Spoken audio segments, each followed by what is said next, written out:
జంగారెడ్డిగూడెంలో ఆర్యవైశ్య కళ్యాణ మండపం నందు ఆర్యవైశ్య ఆత్మీయ సమావేశం జరిగింది. టీడీపీ నాయకులు, రాష్ట్ర ఆర్యవైశ్య మహాసభ అధ్యక్షులు చిన్ని రామసత్యనారాయణ, టీడీపీ నాయకులు, రాష్ట్ర ఆర్యవైశ్య మహాసభ అధ్యక్షులు చిన్ని రామసత్యనారాయణ, టీడీపీ రాష్ట్ర వాణిజ్య విభాగం అధ్యక్షులు డూండి రాకేష్, ఆర్యవైశ్య నాయకులు మహంకాళి రామ్మోహన్ రావు, కంచర్ల గణేష్ కుమార్, టీడీపీ నాయకులు రాజాన సత్యనారాయణ, పట్టణ మండల పార్టీ అధ్యక్షులు రావూరి కృష్ణ, సాయిల సత్యనారాయణ తదితరులు పాల్గొన్నారు. అదేవిధంగా ముఖ్య అతిథిగా విచ్చేసిన టీడీపీ చింతలపూడి నియోజకవర్గ ఎమ్మెల్యే అభ్యర్థి సొంగ రోషన్ కుమార్ ను గుల్లపూడి రమేష్, శ్రీదేవి దంపతులు సత్కరించారు. ఈ సందర్భంగా డూండి రాకేష్ ను చిన్ని రామసత్యనారాయణ శాలువాతో కిరీటంతో ఘనంగా సత్కరించారు. ఈ కార్యక్రమంలో జగత్, రాయుడు తదితరులు పాల్గొన్నారు. 1975 నుంచి కూడా మీరు వ్యాపార రంగంలో స్టార్ట్ చేసింది ఆర్యవైశ్యులతో.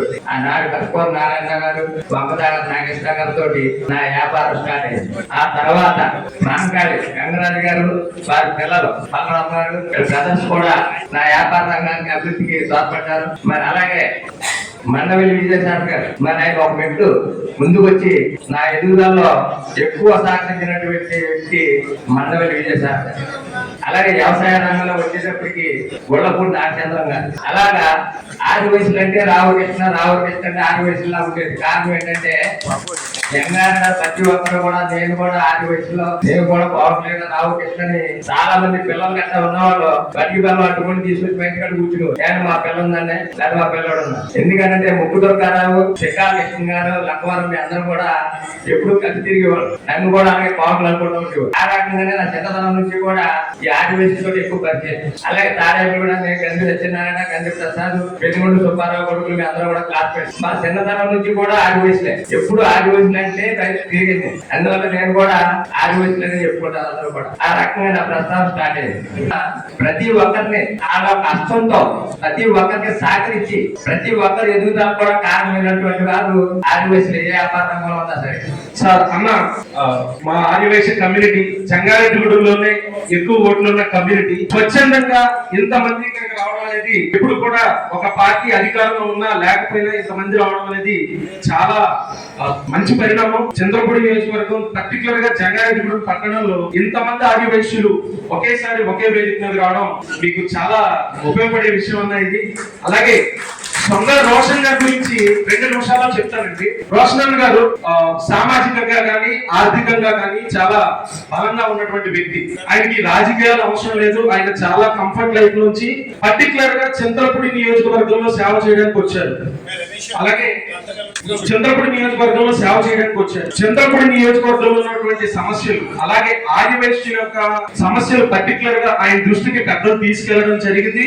వాటి మీద ఆయన ఖచ్చితంగా నేను ఎట్టి పరిస్థితుల్లో కూడా నేను అధికారంలోకి రావడంతోనే వాటి మీద తీసుకుంటానని చెప్పారు. మనం గెలిపించాల్సిన వ్యక్తి కూడా రోషన్ గారు అని చెప్పి సందర్భంగా తెలియజేసుకున్నాను.